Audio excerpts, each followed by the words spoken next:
In the quiet village where she was born, Omar was a beacon of beauty and allure. Her flawless skin glowed under the sun, and her long, silky hair cascaded down her back like a waterfall. Omar's striking features captivated everyone who laid eyes on her, and her natural elegance made heads turn wherever she went. Her curvaceous figure and enchanting smile were irresistible, drawing admiration and desire from men of all ages. Men, both married and unmarried, found themselves entranced by Omar's beauty. They would steal glances at her, unable to resist her charm. When she walked through the village market, all eyes followed her every move. Vendors paused their haggling, and customers momentarily forgot their errands, lost in the sight of Omar's graceful stride. The market buzzed with whispers and stolen looks, as if her presence cast a spell over everyone there. However, Omar's beauty was a double-edged sword. While men admired her, women in the village resented her. They saw how their husbands and sons lusted after Omar, and this envy turned into disdain. Women would whisper behind her back, casting judgmental glances her way. Omar felt the sting of their jealousy, but she remained undeterred. She knew she was destined for something greater than the confines of her village. From a young age, Omar was driven by a fierce ambition. She dreamt of escaping the poverty and limitations that surrounded her. The allure of a life filled with luxury and excitement beckoned to her, and she yearned to experience the world beyond her village. This determination fueled her desire to break free from the life she had always known. One day, Omar made the bold decision to leave her village for Lagos, the bustling city of dreams and opportunities. With hope in her heart and determination in her eyes, she bid farewell to her family and set off on her journey. The road to Lagos was long and arduous, but Omar's spirit remained unbroken. She was ready to embrace whatever challenges came her way. Lagos welcomed Omar with open arms. The city's vibrant energy and fast-paced lifestyle were a stark contrast to her quiet village. Omar quickly adapted to her new surroundings, her beauty and charm making an immediate impact. Men were drawn to her like moths to a flame. Her presence at any event guaranteed attention, and she soon became a fixture in Lagos' elite social circles. Wealthy businessmen, politicians, and celebrities vied for her attention, eager to be seen with the city's most desirable woman. Omar's social media accounts became a testament to her glamorous new life. She flaunted designer clothes, expensive jewelry, and exotic vacations, gaining a massive following of admirers and wannabes. To many, she was living the dream, but beneath the surface, Omar was constantly searching for more. Her quest for the high life led her to various wealthy men, each providing a temporary fix to her insatiable desire for luxury. Among her circle, Omar met other slay queens and socialites who introduced her to the world of hookups. These encounters were more than just about physical pleasure, they were transactions, exchanges of intimacy for financial gain. Omar thrived in this environment, perfecting her role as the ultimate seductress. She learned the art of allure and manipulation, using her beauty as a weapon to get what she wanted. Her nights were filled with glamorous parties, expensive gifts, and the thrill of being desired by the city's most influential men. However, Omar's pursuit of luxury was not without its challenges. She had to navigate a world filled with jealousy, rivalry, and the constant pressure to maintain her status. Every encounter was a strategic move, every smile a calculated gesture. Despite the constant attention and admiration, Omar often felt a deep emptiness inside. The more she gained, the more she realized that the luxury and glamour were fleeting. Her search for something more meaningful continued, driving her to seek out new experiences and connections.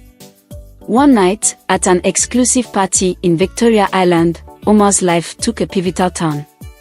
The event was hosted by one of Lagos' most notorious businessmen, Chief Okafor. Known for his lavish lifestyle and rumored dark dealings, Chief Okafor was a figure of both awe and fear. Omar was immediately drawn to him, sensing an opportunity for the ultimate conquest. The atmosphere at the party was electric, filled with the city's elite, all eager to see and be seen. Omar's entrance caused a stir, her presence commanding attention. She moved gracefully through the crowd, her eyes scanning the room until they locked with Chief Okafor's. The connection was instantaneous, a silent agreement passing between them. Chief Okafor, equally captivated by Omar's allure, invited her to join him in his private suite. Their conversation flowed effortlessly, a mix of charm and intrigue. Omar was intoxicated by his power and the promise of even greater luxuries. Their relationship quickly evolved from a casual hookup to something more intense. Omar was showered with even more opulence, a new car, a luxurious apartment, and designer gifts that surpassed her wildest dreams. Chief Okafor introduced her to a world of unimaginable wealth and influence, and Omar was more than willing to embrace it. But as Omar delved deeper into this new world, she began to notice unsettling aspects of Chief Okafor's life. There were late-night meetings with strange individuals, whispers of occult practices, and a constant air of secrecy. Despite her growing unease, Omar was blinded by the wealth and status she now enjoyed. She chose to ignore the red flags, convinced that the price of luxury was worth the discomfort. Little did she know, her pursuit of luxury and status was leading her into a perilous web of deceit and danger. The glamorous life she had always desired was about to take a dark and twisted turn, one that would test her strength and resilience like never before. Omar's life with Chief Okafor was a whirlwind of luxury and extravagance. She was enveloped in a world of high-end fashion, opulent parties, and exotic vacations. Her social media presence flourished, each post a carefully curated glimpse into her seemingly perfect life.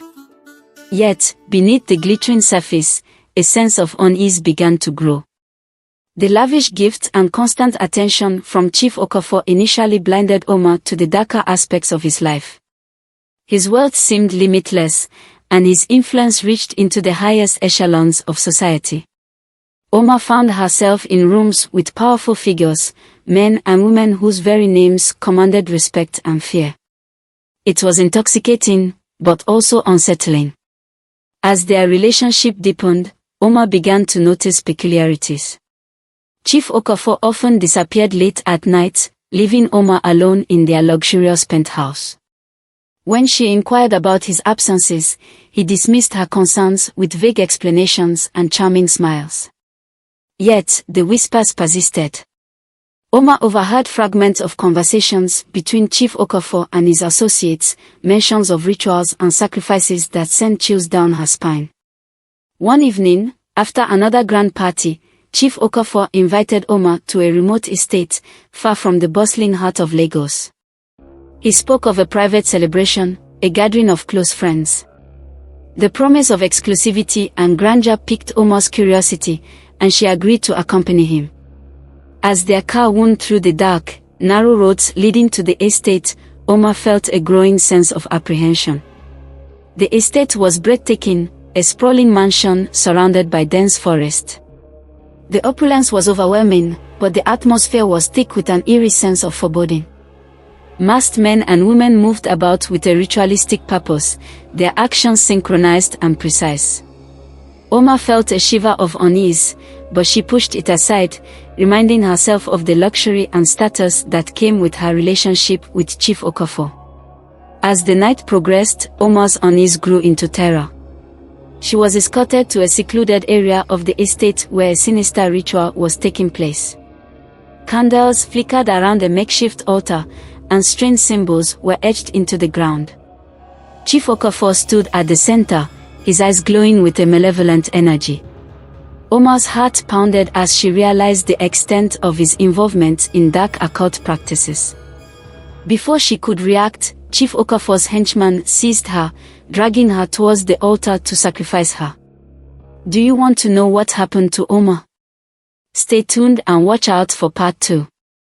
Don't forget to subscribe, like, comment and share this video. Thank you.